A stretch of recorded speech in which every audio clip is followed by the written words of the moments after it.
विभव सीढ़ी या पोटेंशियल स्टेप, इसे डायग्राम में दिखाया गया है। इसमें दो रीजन है।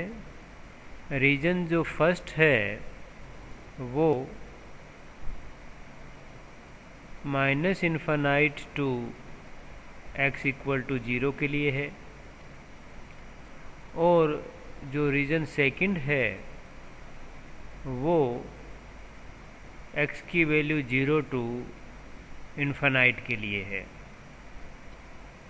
पोटेंशियल को मैथमेटिकल फॉर्म में लिखें तो Vx इक्वल टू 0 मिलता है x की वैल्यू लेस देन 0 के लिए, मीन्स रीजन फर्स्ट के लिए। Vx इक्वल टू V0 हमें एक फाइनाइट वैल्यू मिलती है, वो होती है x की वैल्यू ग्रेटर देन 0 के लिए, या हम कह सकते हैं ये रीजन सेकंड के लिए। हम यहाँ यह पता करेंगे कि एक पार्टिकल जिसकी एनर्जी E है उसके सेकंड रीजन में पाए जाने की प्रोबेबिलिटी क्या है। यह हम क्लासिकल और क्वांटम फिजिक्स दोनों के अनुसार पता करें। क्वांटम फिजिक्स में हम लोग यह जानते हैं कि एक पार्टिकल जिसकी एनर्जी E हो तो उससे जो रिलेटेड वेव फंक्शन होता है, जिसे हम कंप्लीट वेव फंक्शन कह रहे हैं यहाँ पर, x t psi x t equal to psi x e की power minus iota e t by h bar. यह किसी पार्टिकल से संबद्ध कंप्लीट वेव फंक्शन है जिसकी एनर्जी जो है पार्टिकल की वो E है। यहाँ साई एक्स जो है वो टाइम इंडिपेंडेंट श्रोडिंगर इक्वेशन का एक सॉल्यूशन है। हम लोग जानते हैं कि जो श्रोडिंगर इक्वेशन होती है उसकी फॉर्म होती है minus h bar square by 2m d square psi x by d x square plus V x psi x equal to E psi x. यहाँ E जो है वो पार्टिकल की टोटल एनर्जी है, Vx जो है उसकी पोटेंशियल एनर्जी को रिप्रेजेंट करता है, या पोटेंशियल को भी हम कह सकते हैं कि ये पोटेंशियल को रिप्रेजेंट कर रहा है। h बार जो है वो कांस्टेंट है, m जो है वो पार्टिकल का मास है। अब हमारे पास में यहाँ पर दो सिचुएशन बनती है। एक स्थिति इसमें यह हो सकती है कि पार्टिकल की जो एनर्जी है वो पोटेंशियल बैरियर की हाइट V0 से कम हो, और दूसरी स्थिति यह हो सकती है कि पार्टिकल की जो एनर्जी E है वो पोटेंशियल बैरियर की जो हाइट V0 है उससे ज़्यादा हो, means E greater than V0। तो यदि हम यहाँ पर इसको दिखाना चाहें पार्टिकल की एनर्जी को, तो हम ये कह सकते हैं कि एक स्थिति तो ये है हमारे पास में जिसमें उसकी एनर्जी जो है वो लेस देन V0 है, और हमारे पास में एक स्थिति और हो सकती है जिसमें पार्टिकल की जो एनर्जी है वो पोटेंशियल जो बैरियर है उससे ज़्यादा हो, मीन्स यहाँ पर जो पार्टिकल की एनर्जी है वो ग्रेटर देन V0 है। क्लासिकल फिजिक्स की बात करें, यदि पार्टिकल की एनर्जी V0 से कम है तो ज़रूरी है कि जो ये शेडेड पोर्शन है इसमें पार्टिकल हमें नहीं मिलेगा, डेफिनेटली हमें नहीं मिलेगा उसमें, क्योंकि उसकी एनर्जी जो है वो V0 से कम है। और अब हम यहाँ पर क्वांटम से पता करना चाहेंगे कि क्या यहाँ पर भी कुछ उसकी पॉसिबिलिटी है क्या, जो हमारे पास में सेकंड रीजन है। जब पार्टिकल की एनर्जी पोटेंशियल स्टेप V0 से कम हो तो क्लासिकल फिजिक्स के अनुसार सेकंड रीजन जो शेडेड पोर्शन यहाँ दिखाया गया है, इस पोर्शन में उसके पाए जाने की संभावना जो है वो 0 होगी। लेकिन हम यहाँ पर ये पता करना चाहेंगे कि क्वांटम के अनुसार इस रीजन में पार्टिकल के पाए जाने की कुछ प्रोबेबिलिटी है या नहीं। जब पार्टिकल की एनर्जी V0 से अधिक हो तो क्लासिकल फिजिक्स के अनुसार फर्स्ट रीजन में उसके पाए जाने की संभावना नहीं होगी, और यहाँ पर हम यह पता करेंगे कि क्वांटम के अनुसार उसकी फर्स्ट रीजन में पाए जाने की प्रोबेबिलिटी कुछ है या नहीं। अब हम केस फर्स्ट की बात करते हैं, जिसमें पार्टिकल की जो एनर्जी है वो V0 से कम है। रीजन फर्स्ट जो हमारा है उसमें x की जो वैल्यू है वो -इन्फानाइट से लेकर 0 तक है, और इस रीजन में Vx की वैल्यू जो है वो 0 है। रीजन फर्स्ट में जो श्रोडिंगर इक्वेशन है वो होगी -h⁻² d2 psi first x by dx² plus 0 equal to E psi first x। यहाँ इसको थोड़ा और सोल्व करें तो ये हमारे पास बन सकती है d2 psi first x upon dx² equal to -2me upon h⁻² psi first x। 2me upon h⁻² एक कांस्टेंट टर्म है, इसको -k² पुट कर देते हैं, इसे हम इक्वेशन 1 कह देते हैं, और इसकी वैल्यू पुट कर दें तो हमारे पास ये इक्वेशन बनती है d2 psi first x by dx² equal to -k² psi first x। इसको हम इक्वेशन नंबर 2 कह रहे हैं। इक्वेशन नंबर 2 के जो सॉल्यूशन होंगे वो होंगे psi first x equal to e equal to a e की power iota kx plus b e की पावर माइनस आयोटा kx। इसे हम इक्वेशन 3 कह रहे हैं। अब हम रीजन सेकंड की बात करेंगे।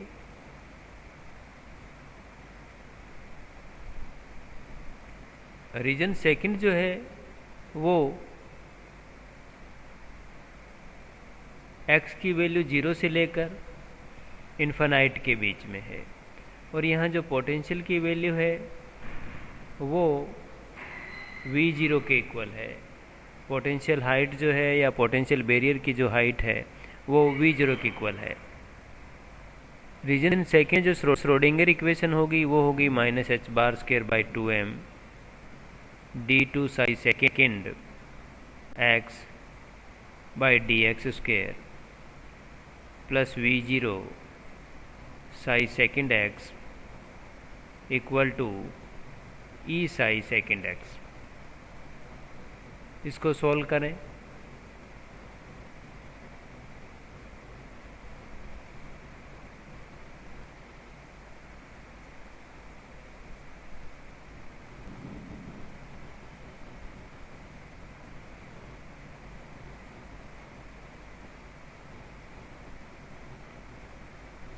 तो हमारे पास ये फॉर्म मिलती है 2mV0 - e by h⁻², फिर कांस्टेंट है, इसे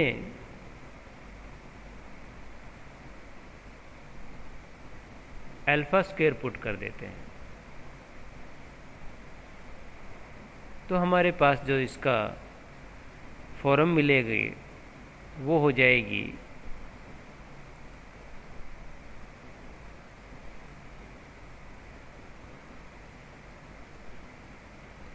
इसे हम इक्वेशन नंबर 5 कह रहे हैं। इस इक्वेशन का जो सॉल्यूशन होगा वो होगा c e की power α x plus d e की पावर -αx। यहाँ c और d जो है वो आर्बिट्रेरी कांस्टेंट है, इनकी वैल्यू बाउंड्री और कंटिन्यूटी कंडीशन से पता करेंगे। अब हम बात करते हैं जो सेकंड रीजन है उसके अंदर जब x की वैल्यू इन्फिनाइट हो जाएगी तो उस सिचुएशन में c e की पावर α x वाले टर्म की वैल्यू भी इन्फिनाइट होने से साई सेकंड x जो है वो इन्फिनाइट हो जाएगा, और हम लोग जानते हैं कि साई की वैल्यू जो है जब x इन्फिनाइट हो जाता है तो साई की वैल्यू 0 हो जानी चाहिए। चाहिए। तो इस सिचुएशन में ज़रूरी है कि यहाँ पर c की वैल्यू 0 होनी चाहिए। तो c की वैल्यू 0 होगी बाउंड्री कंडीशन से, तो फिर हमारे पास में साई सेकेंड एक्स की जो वैल्यू हो जाएगी वो हो जाएगी d e की पावर माइनस अल्फ़ा एक्स। इसे हम इक्वेशन नंबर 7 कह रहे हैं। कंटिन्यूटी कंडीशन के अनुसार x इक्वल टू 0 पर, जहाँ पर फर्स्ट और सेकंड रीजन की बाउंड्री है,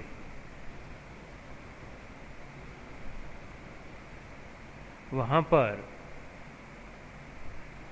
Sai first equal to psi second होगा और इनका differentiation with respect to x d psi first by d x equal to d psi second by d x होगा। साई फर्स्ट और साई सेकेंड को हम सोल्व करें, इसमें x इक्वल टू 0 रखें, तो हमारे पास इसको सोल्व करने पर जो वैल्यू आएगी वो हो जाएगी a plus B equal to D. इसको हम इक्वेशन नंबर जो है वो 10 कह रहे हैं। इसी प्रकार इसके डिफरेंशिएशन को सोल्व करेंगे और x इक्वल टू 0 पुट करें तो हमारे पास वैल्यू आ जाती है आयोटा के a minus B equal to minus alpha D. इसे हम इक्वेशन नंबर 11 कह रहे हैं। इन दोनों इक्वेशन को सोल्व करें तो हमें b की जो वैल्यू मिलती है वो होती है k minus iota alpha by k plus iota alpha into a. इसी प्रकार जो d की वैल्यू हमें मिलती है वो होती है 2k divided by k plus iota alpha into ए।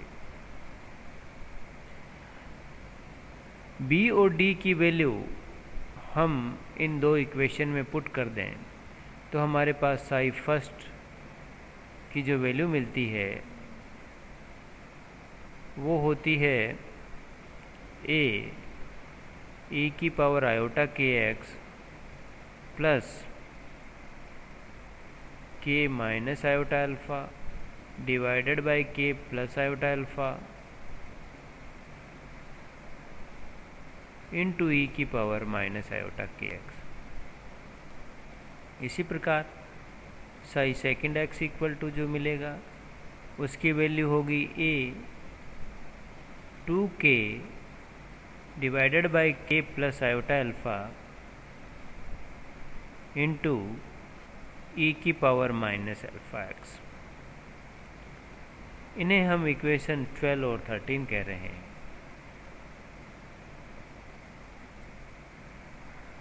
अब यदि हम 12 इक्वेशन की बात करें और हम इसको यदि मल्टीप्लाई कर दें e की power minus iota e t by h बार,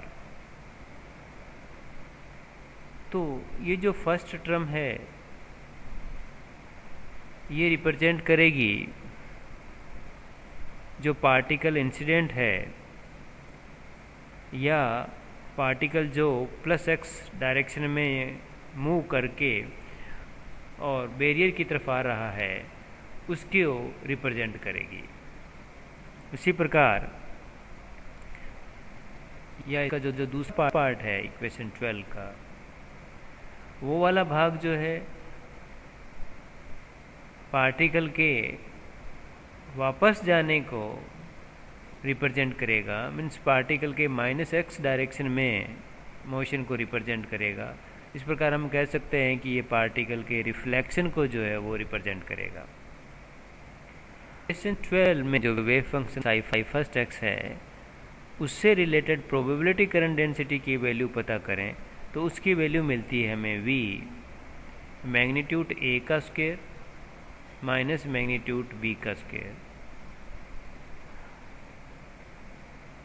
यहाँ पर v जो है वो वेलोसिटी को रिप्रेजेंट करता है, वेलोसिटी के मैग्नीट्यूड को रिप्रेजेंट कर रहा है यहाँ, और इसकी वैल्यू जो है वो h bar k by m होती है। प्रोबेबिलिटी करंट डेंसिटी का जो फार्मूला होता है वो J equal to iota h bar by 2m psi del psi star minus psi star del psi होता है। कोफिशिएंट ऑफ रिफ्लेक्शन, जब कोई पार्टिकल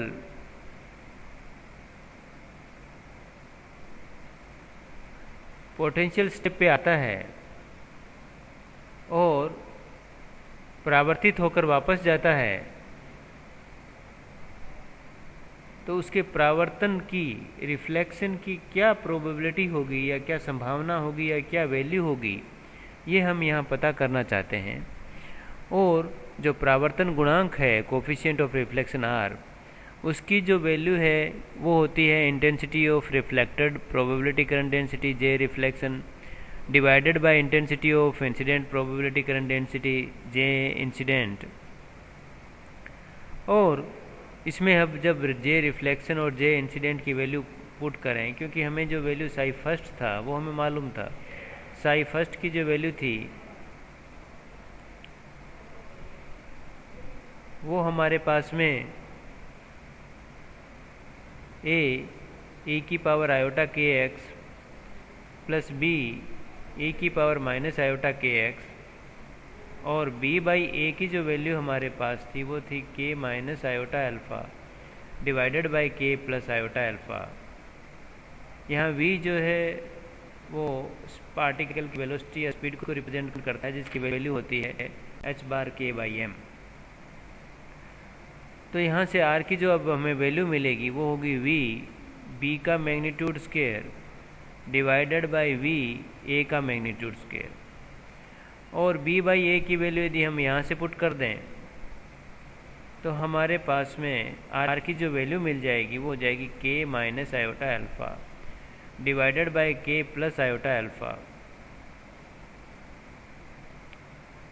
और इसकी जो वैल्यू है वो 1 मिलती है, तो R की वैल्यू 1 हो गई। इस प्रकार जब पार्टिकल की एनर्जी E उसके पोटेंशियल बैरियर जो है उसके सामने उससे यदि कम है तो फिर उसके रिफ्लेक्शन की या उसके वेव्स के रिफ्लेक्शन की जो कोफिशिएंट है रिफ्लेक्शन के लिए उसकी वैल्यू हमेशा ही 1 होगी। या हम ये कह सकते हैं कि उसका जो है वो 100% जो है वो परावर्तन हो जाएगा।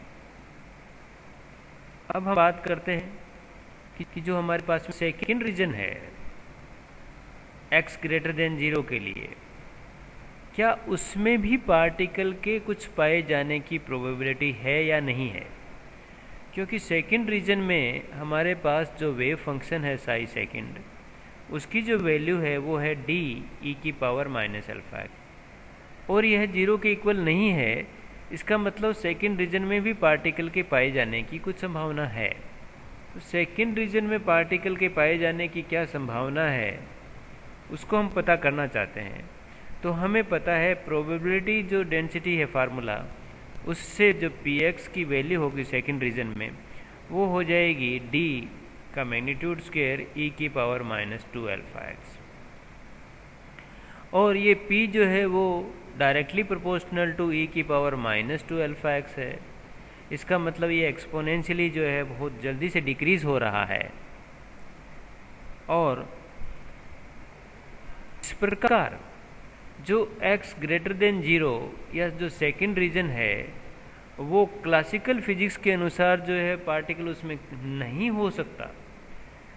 क्वांटम यांत्रिकी के अनुसार इस रीजन में जो सेकेंड रीजन है इसके अंदर पार्टिकल के पाए जाने की कुछ प्रोबेबिलिटी होती है, परिमित जो है प्रोबेबिलिटी है, फाइनाइट जो है वो प्रोबेबिलिटी हमें मिलती है। इस प्रकार क्लासिकल फिजिक्स के अनुसार सेकेंड रीजन में जो है वो पार्टिकल हो नहीं सकता किसी भी हालत में, जबकि क्वांटम फिजिक्स के अनुसार सेकेंड रीजन में पार्टिकल के पाए जाने की प्रोबेबिलिटी फाइनाइट है। और जैसे जैसे इसमें पोटेंशियल बैरियर की हाइट बढ़ती जाएगी उसकी जो वैल्यू है वहाँ पर पाए जाने की उतनी ही कम होती जाएगी।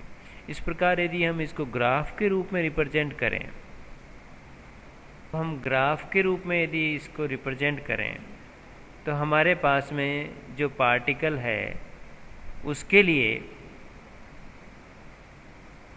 प्रोबेबिलिटी जो है वो सेकंड रीजन में, अब जो प्रोबेबिलिटी है यहाँ पर, क्योंकि ये इस फॉर्म में ऐसे आगे नहीं जाएगा, यहाँ पर जो है वो ये एक्सपोनेंशियली वाला पोर्शन फॉलो होगा, तो फिर इस रीजन में जो पार्टिकल है वो अब जो है वो ऐसे उसकी जो है वो पाए जाने की प्रोबेबिलिटी उतनी ही कम होती जाएगी। जैसे जैसे अल्फ़ा का मान बढ़ेगा वैसे वैसे ही जो सेकंड रीजन का जो ग्राफ है उसकी वैल्यू उतनी ही जल्दी से जो है वो जीरो होना शुरू हो जाएगी। इस प्रकार हमें अब यह पता चलता है क्वांटम मैकेनिक्स के अनुसार कि यदि पोटेंशियल बैरियर की हाइट ज़्यादा हो पार्टिकल के एनर्जी से, तो भी उस बैरियर रीजन में पार्टिकल के पाए जाने की जो प्रोबेबिलिटी है वो फाइनाइट होगी।